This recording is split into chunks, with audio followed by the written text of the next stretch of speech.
What's going on, my people? Welcome to another episode of the Urban Wall Street Project. I'm your host, Earl Christian III, of course. And today we're going to talk about a serious situation. We're going to be real urban with this one. We're going to talk about money, but we're going to talk about the urban money, that setup money, that hustle money, the setup, and why you should knock that hustle money. I got my man DJ Mellow, Mike Hype here, producer of Street Funk TV. We're going to get into some real serious dialogue about what's going on with our young brothers and how we losing them in this struggle right here, because this is a serious situation. Brothers is going down for, small things, but they're not making wise decisions. The choices that they're making are leading their lives down the wrong path. The hustle is not worth it, and we're going to talk about why it's not worth it. You feel me? So without further ado, we're going to get into this. My man, DJ Mellow Mike, what's good, baby? What's up, man? It's all love, man. So let's, it's serious, man. I know you and I converse about this. I'm very passionate about, economic empowerment, uplifting our people, trying to change their mindset. Yeah. And a lot of young cats out here trying to get their money. We're all in this quest to get our money, you know what I'm saying? But how are we trying to get it? Are we trying to follow the right way? Are we trying to sacrifice and get it? Or are we trying to get it that fast way? Because seemingly that fast way is leading a lot of brothers to their demise. We're seeing it all the time. Brothers is going down real serious. So I want to talk about this, talk about some of the dynamics that cause it, and what we really can do to try to change this and bring these brothers some information to really change their life. You know what I'm saying? Because we got to do something about this. We gotta get away from this whole guns and drugs, and that's what's up, and that's the only thing that we have as urban Americans. That's all we have to get up out of this bondage that we in. You can get up out of financial bondage, but the hustle game will take you out of your freedom and put you into incarcerated bondage, and then you still be broke. You can't have $1 million on your commissary, you feel me? Making money for somebody else. Exactly. You know what I'm saying? Because the industry, the prison industry is big money industry right now. No question, no question. A lot of cats know we talk about it. And I talk to some of my students when I deal with these kids. The prison industry is so serious right now that a lot of individuals don't know. And if you don't know this, parents, mothers, fathers, understand this. Do you know that 3rd grade in New York City where we are, students have to take tests that determine whether or not they get promoted or not. The prison industry has established relationship with the educational system by which in 3rd grade, if they don't pass that test, they determine that these kids are what we need to build prisons for. You know what I'm saying? Because they're not going to make it. And that's crazy to determine at 8.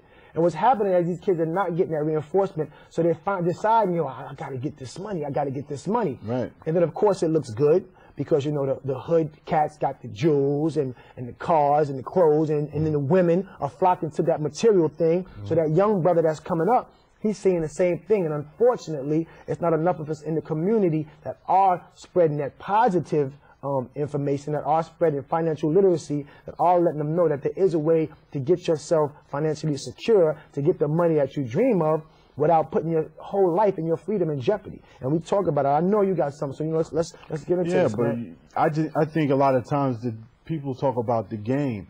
It's not a game. And when I say it's not a game, it's not that, street term, it's not a game, son, but I'm talking about it's not a game. It's a setup.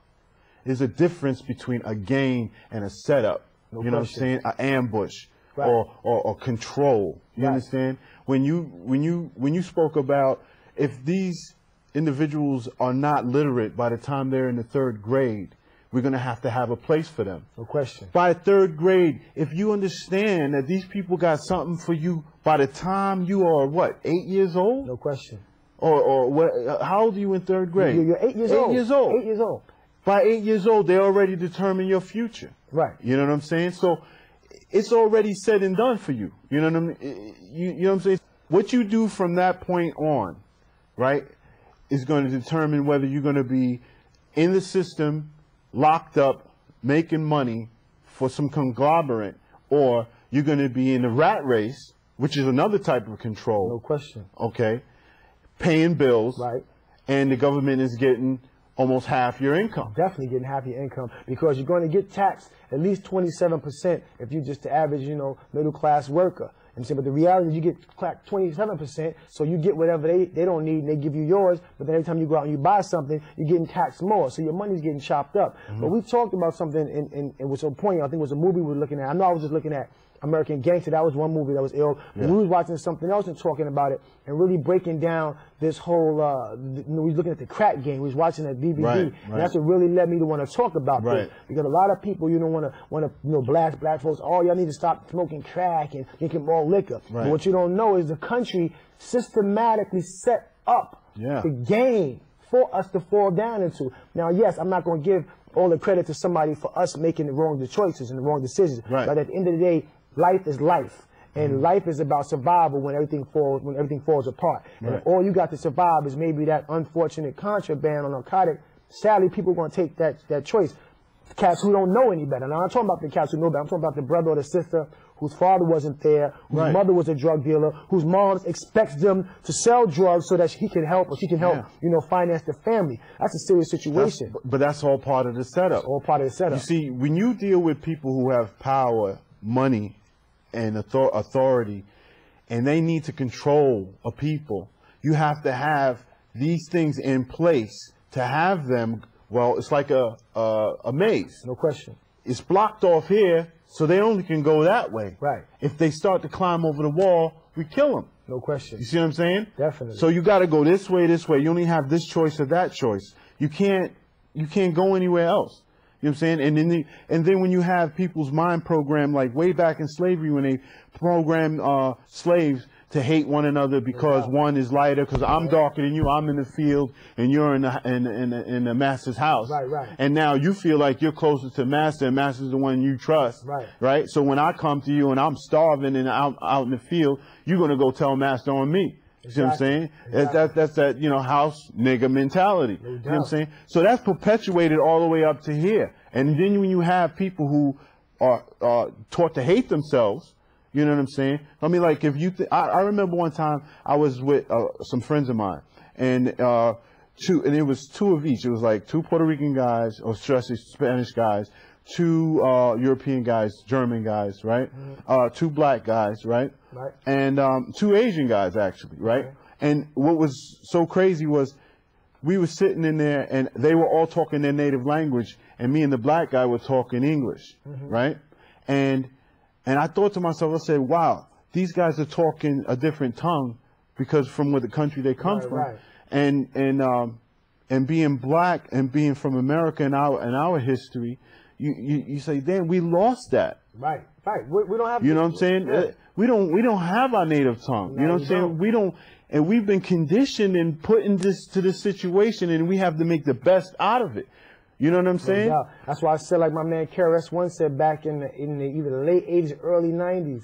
I forgot what album, maybe Edutainment, it should have been. But he said the black man is homeless. And Right. I say that to say that here's the hustle. If you're Dominican, you get tired of America, you can go to DR. Yeah. If you're Puerto Rican, you can go to PR. If you're Right. Chinese, you can go to China. Korean, go to Korea. Right. Irish, go to Ireland. Yeah. You black, where you going? We have a Going to unique- black? There's that's no country unique. of black. Yeah. You going back to Africa? They not I don't trying to speak a check language first, tongue, right? and they We don't know see me as nothing. African, they see me as American. And it's a total turmoil, and that's a whole nother show. That's a whole nother show. but it's all a part of the setup. Understand something. Everything that we do is seemingly in urban America, unless you're really understanding it and operating from a state of extreme consciousness, you are perpetuating and contributing to your own demise. Yeah. Mainly on that quest for that money. So we're going to get back to that. Yeah. Why is it that we only feel our way out of the hood and through and financial gain is the hustle game? Why is it that we want to perpetuate the hustle game like that is, you know, that is the end all to be all to financial prosperity for urban America? What is that? Well, you see, there's a war for people's minds and hearts. See, if you control a man's mind, you don't have to worry about his actions. Yeah, Carter G. Woodson, I believe he said it. If you control a man's thoughts, you control that man's You actions. control his actions. No You know what I'm saying? So if you control, mind control, a lot of people understand TV, and I said it before, and film and all this stuff, they are mind control. They change people's lives. People, they really go ballistic to see their TV show. No they question. go bananas because they missed it. You know, they're at work on the computer looking at it, trying to catch up to what they missed. You know what I'm saying? Right. So people who have power can use this to sway people's minds and opinions. No doubt. You know what I'm saying? And when you have that type of control, let's say a record label, and they want to promote a certain image. So the image that they're going to promote is that, yo, I want to show somebody who's living lavish. Right. And if you ain't living lavish, you ain't cool as them. Exactly. You know what I'm saying? And you really ain't saying nothing. And then that cuts to, in the hood, who's living lavish? The drug hustler, dealer. The drug dealer. So that young kid, you know, it's like do as I say and not as I do. As I do. But how many people really follow that philosophy? And you got to go back to it. It's really hard. You know what I'm saying? I'm definitely, I'm an advocate of education. And I don't, we all come from, different walks of life, and we all have relatives that may have, been in the game or been incarcerated and all that, so we're not here to judge it. But the reality is this: it doesn't have to be that way, and the cycle has to stop somewhere. Yeah. My question is, who's supposed to stop it? If we don't stop the oppression of us through drugs and our quest for drug money and our quest for riches and fame via illegal tactics, who's going to stop it? Is it really somebody else's fault when we get incarcerated for doing the wrong thing? Yes, the game is not fair. The game is not supposed to be fair. Yes, the game is biased. Well, the game is biased when you don't create the game and you don't control the rules. Exactly. You see what I'm saying? When you're just a player in it, you have no choice. So you have to create your own game. The game we need to create is a game that will remove us from the hustle game. Because the hustle game was here before all of us, and understand, it's going to be here after all of us. But this is how serious it is, and understand in 1988, when I was at the height of that whole crack epidemic, and cats was making money in the hood. Yeah. People are like, oh, war on drugs. Russia's economy in 1988 was 1.8 billion for that year. America's drug economy was 1.6 billion for the same year. So our illegal economy damn near matched Russia's economy. Yeah. So we didn't even talk about our legal money. You see what I'm saying? Yeah. So when you look at it like that, there's no such thing as a war on drugs. The war is on you. Yeah. It's a vicious cycle, it's a revolving door. No doubt. What I'm saying? You got to understand, the government brings the drugs in to the hood. Creates the chemical that gives the drug effect. So a lot of folks how the kid said it, was it M1 from Dead Prez? He said, ain't no 17-year-old kid in no laboratory with no white coat on talking about, yo, I got this. Check this out. I invented crack. Nothing. No. You know what I'm saying? They bring that in the hood. You know what I'm saying? And then when you have people who are downtrodden and don't have education or the resources because people in the hood, they live in projects. They live stacked on top of each other. You know what I'm saying? Pushed off to that side of the town. No doubt. So we can know exactly where they're at. You know what I'm saying? So just in case some shit jump off, we know where it is. So now we talked about it. So we know we're serious because I want to address the issue. But at the end of the day, it's not just about talking about the same thing or repetition or regurgitating the same information, because we all know what the problem is. My question is to everybody watching, what's the solution? Is the solution going to come from that man? Nah, man. Is the solution going to come from that man? The solution going to come from this man. It got to come with you. So let's talk about the solution. Is there a way to really change this? Because the reality is drugs are going to be here. Yeah. So what is it that we need to do as a people? You know what I'm saying? To, eradicate this deprecation of ourselves and our communities via drugs. What can we do? I think we need to deal with ourselves, look in the mirror and deal with ourselves as people first before we can start pointing finger anywhere else. No question. You know what I'm saying? It's like, it's time now. It's 2008. We know what time it is. We know what time it is. It's already out there. You know what I'm saying? It's just about us becoming a people who work together, because it's really hard to say, and it bothers me, but a lot of times, man, that slavery mentality, man, is prevalent today, man. It's so prevalent. We do not trust each other. We do not work together, man, and that's what really, really, puts us no question in the back of the bus. Yeah, you know what I'm saying? In the back of the bus, under the bus. I think about, I just think about statistics, and people say, oh, statistics are numbers, and they're skewed, and they may not be accurate. But for the accuracy that is at present hand, we're talking about, African Americans making up 12% of the population, but making up 80 to 85% of the prison industry, and less than 1 million black men in college. Yeah. You know what I'm saying? There's more black men in prison than in college. Like, that's incredible to me. Yeah. You see what I'm saying? I just, understand it. And it's just amazing to me. This whole thing, now with the industry, cats feel like you got to go to jail to be a man. To be a man. Yeah. You got to have a gun to be a man. Yeah. You had to have flipped a couple of bricks to have street credibility. But that's promoted in the music. You know what I'm saying? That's how you control the youth. Yes, and we understand that. Now, this is my thing. People say, well, you know what I'm saying? That's the red company and it's and the third. Well, as an artist, as an entertainer, as whatever it may be, as a man, as a father, you got some responsibility and some accountability to you and yours. So if you know that, you know, the record company is going to put out something that's just for profit and not for prosperity, mental prosperity, then you have to make a decision not to go there. You know, a lot of people want to, say the hip hop is this and the hip hop is that, and nothing valuable comes out of that. But I say, but what about the Will Smiths? What about the Queen Latifahs? What about the Heavy D's? You know, what about the Mos Defs? What about the Talib Kweli's? What about the Commons? You know what I'm saying? What about the Kanye's? You know, and so many others that do spew positive information and positive energy that don't get it. But the minute brother want to talk about flipping birds, it's crazy. And it's just really bothering my mind that in 2008, knowing what drugs do to the community, knowing how drugs can upend your world and change your whole life and the life of your family, your children, and all of that. Or end your life. I mean, or end your life. Like, why is it that we cannot shake that demon? Is it because, it's there? I mean, McDonald's is in the hood too. Brothers don't want to work there. Brothers find more pride in being a hustler on the block than delivering newspapers. Brothers that come outside and stand on the corner from 8 in the morning to 12 o'clock at night, make $100.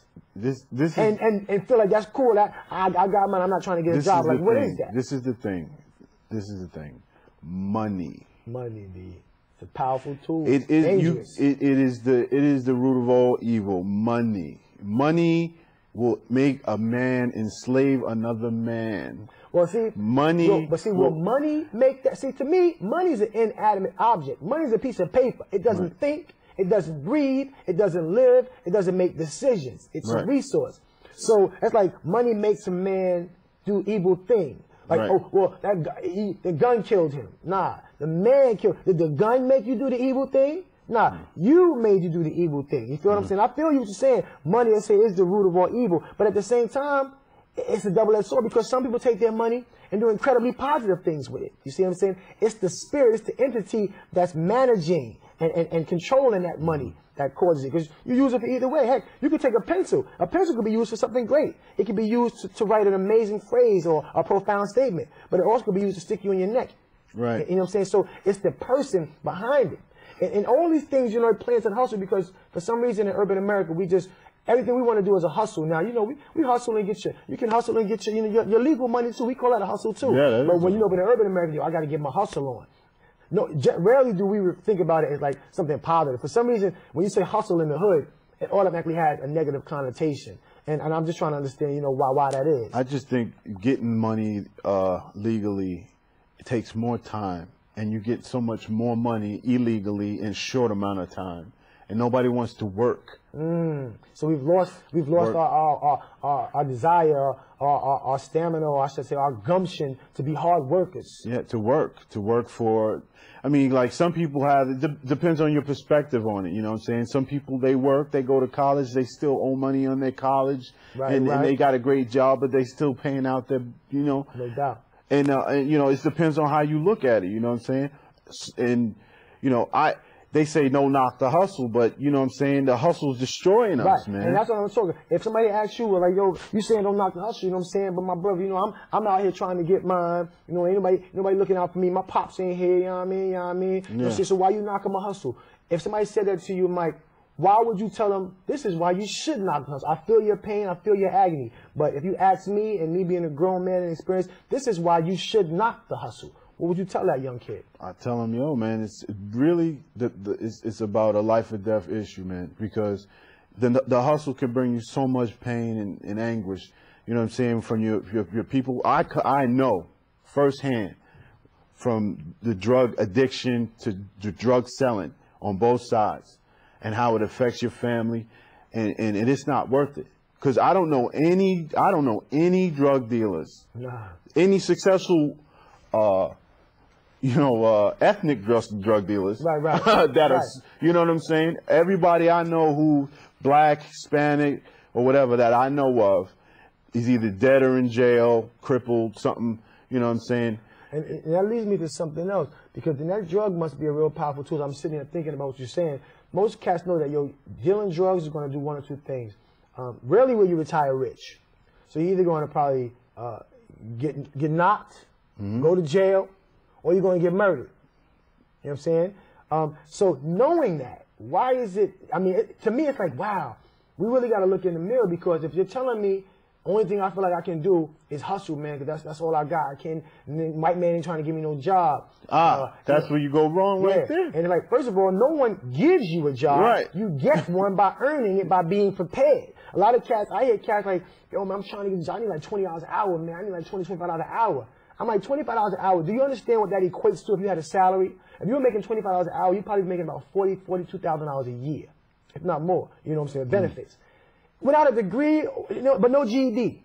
Like, nah, I ain't got time to go to school, son. I got to get paid. Like, and I'm not saying school is the definition of getting paid, right, but it is the nice foundation. It's a nice everything that can help you. You know what I'm saying? Everything that can help you get there. Because I can clearly say, if I had not gone to college, right, I would not be sitting here right now. I know this unequivocally. Right. I would not be sitting here. Exactly. So you have to understand that. So my thing is, what is it can we do as elders? You know, because that's where we are. We're elders now. You know, we still young and vibrant. We are the elders to the next generation. You know, what philosophies, what ideologies can we start to impart to these young brothers so that they can recognize that the hustle is really not what it is. I know it's hard out here, and there's a lot of things that, you know, we want, a lot of toys and luxuries and lifestyle we want to live, but it has to be a better way. There is a better way. We see it all the time. We see black intelligentsia. We see black success. We see black prosperity. But there's some dynamic or some dichotomy that's keeping us from bridging the gap between the urban Americans who have achieved and those who haven't. There's some gap or some divide that's keeping us from communicating effectively and efficiently to how we can all come up and rise together in this financial struggle, you know what I'm saying, as opposed to too many of us being snatched out, because the printing industry wants you to mess up. They want you to screw up. They want you to be a rap. They got something for you. They got something for you. They make $50,000. You understand something? $50,000 to $60,000 per inmate a year. So here's my thing. You'll spend $50,000 to $60,000 to house one inmate, but you won't spend $10,000 1 year for a student.